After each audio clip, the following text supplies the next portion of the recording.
everyone! Welcome back to Drawn by Annie channel. This is me, Annie, and I will be drawing for you today. Grab your tea, coffee and snacks and let's dive into today's video.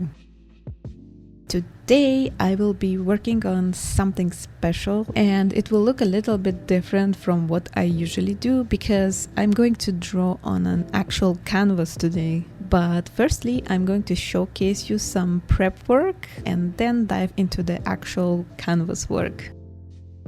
So this is going to be a painting that I'm going to make for a very special person to me. This is the most dearest person in my life and I could never ever express fully how much I am grateful to have this person in my life and how much I love him and adore him and I'm inspired by him. And this person is my very lovely husband. To be frank, I made this recording a while ago when it was his birthday time, which is around the time that mine was, but I wasn't able to put the things together due to sickness and also the canvas took me a while to finish, so it's just coming out now. Nonetheless, I wanted to showcase a process how I created this canvas because it's usually not the type of surface that I am working on, so I wanted to see how of the mediums that I rarely use will appear on the artwork, and I also wanted to test out some of the materials that I never used before, and specifically this is a metallic color acrylic paint as well as the stencil work. I do have a couple of them in my collection, but for some reason I rarely use them, so I decided to give it a try so they wouldn't lay around unused. And also I was planning this project for a while now and I've been thinking about the idea and all the materials that would be required to kind of put the idea into life. And since my idea was pretty complex, I had to carefully plan every detail before even starting to prepare and execution of the idea itself. So since the canvas is pretty large, I wanted to help myself with sketching out the main idea and then transfer it to the canvas itself, because it's really hard to sketch on canvas, at least for me, because I'm not used to it and I don't do that often. And also the way I use my sketching process, it's pretty messy and it will probably ruin the whole canvas before I even started to figure out the proportions of the character, because the drawing also is larger since the format of the surface I'm drawing on is larger. Everything must be larger. I don't practice large artworks often, which also can cause some disproportions in my drawings because I'm just used to drawing smaller things. Although I will see the mistakes eventually, it can be a little bit too late. So in order to help myself and save myself some trouble later on, I just decided to sketch out on a more comfortable area that I'm used to, which is paper. And then just kind of cut the stencil for myself and sketch another time on the canvas itself, using my own first sketch as a guideline for the second sketch on the canvas itself. So here you'll see me starting out with the base silhouette and then going deeper into the details with my sketch. Oh, by the way, I forgot to tell you that the drawing is going to be a Riven champion from the League of Legends. This is like one of the favorite champions that my husband likes to play. And when we play, he usually uses that character. And he also has like his favorite skins. And I chose this one because I wanted to draw Riven with this epicness, like a goddess sort of thing. And I also liked the idea of the wings that she has, although they more look like a cape, but I will draw her with the wings. So as soon as I'm done with the sketch of Riven, I'm going to put her on the canvas where I want her character to appear, and then I'm going to freehand sketch the wings right behind her. I'm not too good drawing wings because I usually don't draw anything other than ears and tails of animals, but I did draw a few characters with wings before and feathers, so I'm just gonna try and figure out that as I go, kinda. And I'm still gonna draw it in stylized manner, not like a realistic one. Yeah, I'm just gonna have some fun with the feathers and the details that are going to inevitably appear on this part of the drawing. And I'm also using stencils to kind of make a frame around the Riven, and on the bottom part of the canvas I'm just going to write her name in some sort of font that I'm gonna make out of my mind probably, and then I'm going to give it a little bit of decorations with either metallic or just acrylic paint markers or something like that. At least that's the plan for now. Sometimes when working on projects like that, I try to figure out things as I go, because you cannot always plan everything ahead. Like, I'm trying to do that for the most part, but sometimes I just catch this creativeness flow and I get the idea as I go, as like while I'm working on the project, and then I'm like, oh, why don't I try this thing? Like, this could work, let's try it. And it either works or it doesn't. And if it doesn't, which usually is not the case, but if it doesn't, I can always, again, improvise on the go and see what I can do to cover up something that didn't really work or I didn't like it, and just go from there. So in creating this canvas, I kind of planned the general idea and what materials I want to use and what are like criteria of the drawing that I certainly want to use. And then some of the details are left unplanned, and I'm like, okay, let's figure out on the go how it will appear.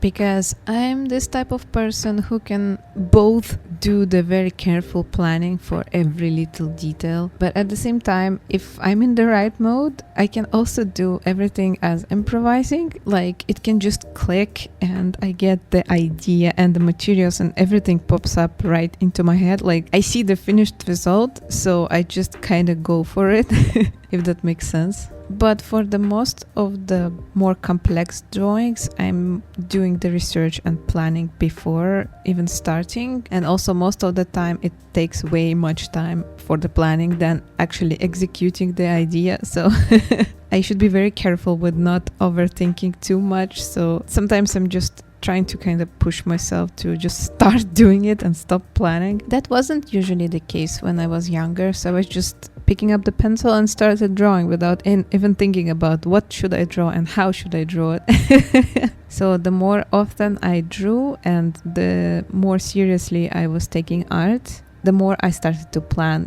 ahead of time, so I would save myself some trouble of having to look for the tutorial during the art process. That's what I kind of noticed with time. Like, in my younger days when I was drawing in the notebooks in school, we were just drawing random comics with our original characters and our favorite characters from anime we were watching with friends, and we just popped up with ideas and made like comic panels with it. Sometimes it was a story, like a longer story, and sometimes it was just like a few panels with the short meme. So we were drawing memes even before it became a thing in the internet.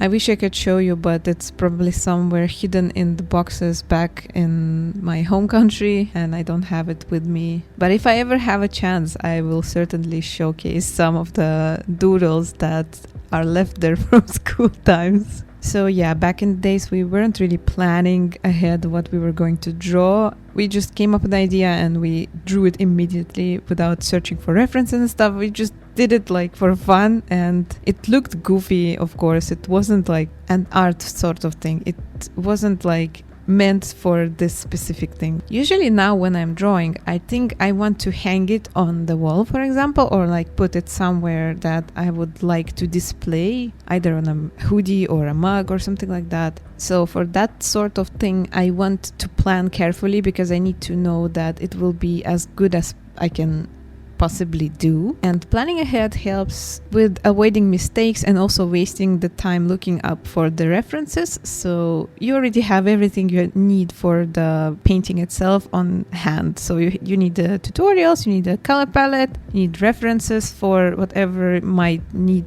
an extra reference. You know, like for example, I would look up for a reference for shoes because I'm very bad with drawing shoes. I will also look for a pose references, a couple of them, and maybe specific details that I'm not often practicing, so I might use reference for that, just so the final product will look the best way I can execute it. But when I'm just drawing for myself or for fun or for practice, I'm not really using any references unless I want to practice anything specific like anatomy. Then yeah, I'm looking for a tutorial or something like that. So when I was preparing for this canvas, I knew that I would need a stencil for the character silhouette, that I would also need a stencil for the frame, and that I wanted to use golden colors in her armor and the decorations and like patterns, or maybe on a stencil. So that were the criteria that I wanted to keep no matter what for this piece. And then from then on, I decided I would do a research and like idea hunting. So I went on the search engines and started looking for a pose, and I needed a pose that would be not too hard to draw, and that would also be a very easy pose for showcasing her skin. And like, I mean, not the skin, I mean the Riven skin from the game.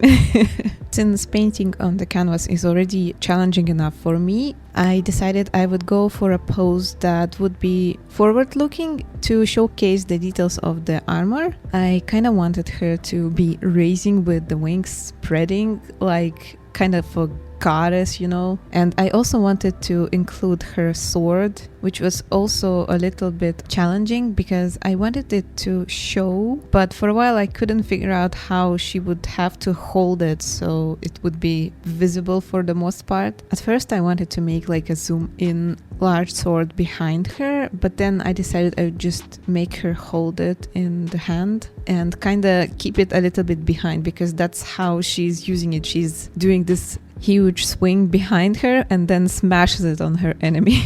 Yeah, for this one I had to watch quite several gameplay videos for the Riven players and Riven users in League of Legends, so I would be more familiar with the skin and also some animations and her moves. So it can also give some ideas for the poses, especially if you're drawing character art like that. So if you want to make like a cool art that would be relatable to the character, I suggest you make a little bit of a deeper research on how they move and what type of character they are. Because it's like the hardest part for me, for example, when I'm drawing character I don't know and I need to make like a fan art or something. What usually helps me is to understand character's temper or like a type or vibe, you know, and usually a little research on the character, or like videos or the gameplay if it's a game character, or some cutscenes or whatever that can showcase the actual temper of the character, actually helps with thinking about what pose you could draw this character in,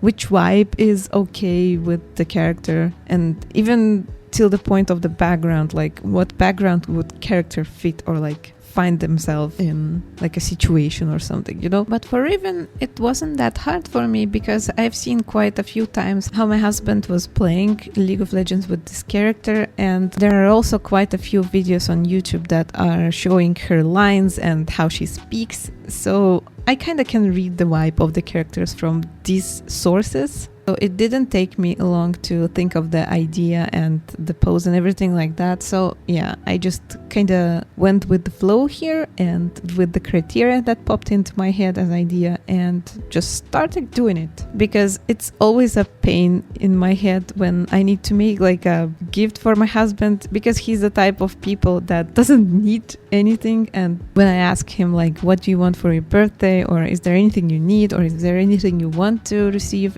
he's always like, I don't need anything, I can buy whatever I need, blah blah blah.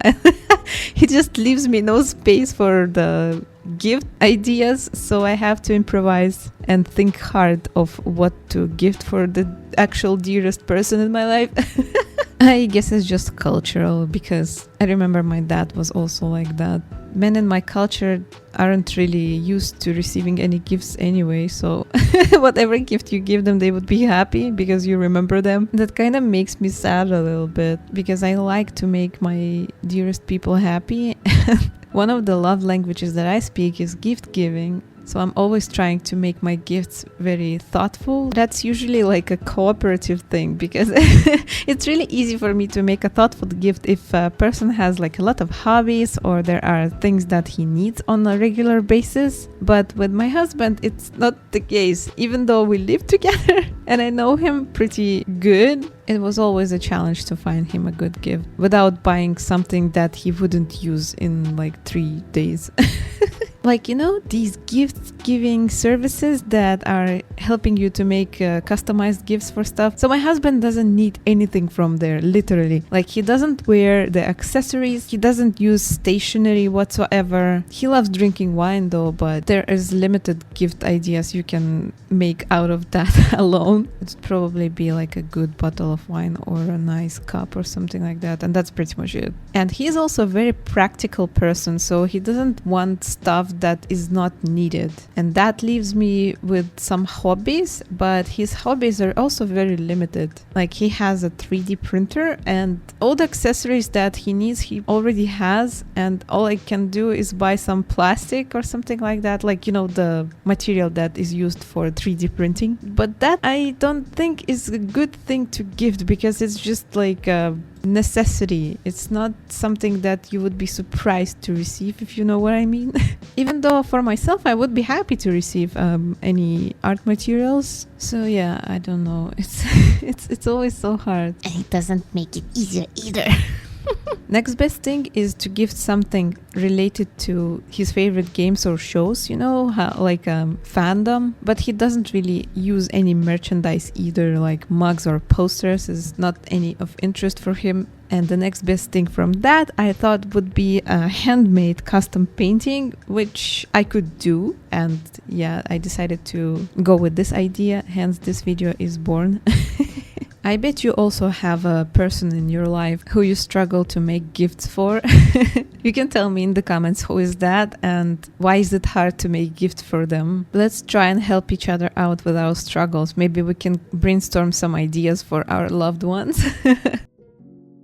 So for now, I'm gonna have to stop for a while and wait for the paint to dry out fully because I started with watercolor base and I made everything very wet so it wouldn't be as much pigmented. I wanted it to be very light wash, but yeah, it will take a while to dry out. So I'm gonna leave this canvas here for a few hours and then come back for it in part 2 and finish the painting. So stay tuned for part 2. And thank you so much for joining me on this one. I hope you like the process. I find it really satisfying and I'm looking forward to try and put the acrylic paint markers on the sketch that I'm preparing, and I hope it will turn out good. Please let it be good. But yeah, don't forget to wash your cup and I will see you in part 2. Bye bye!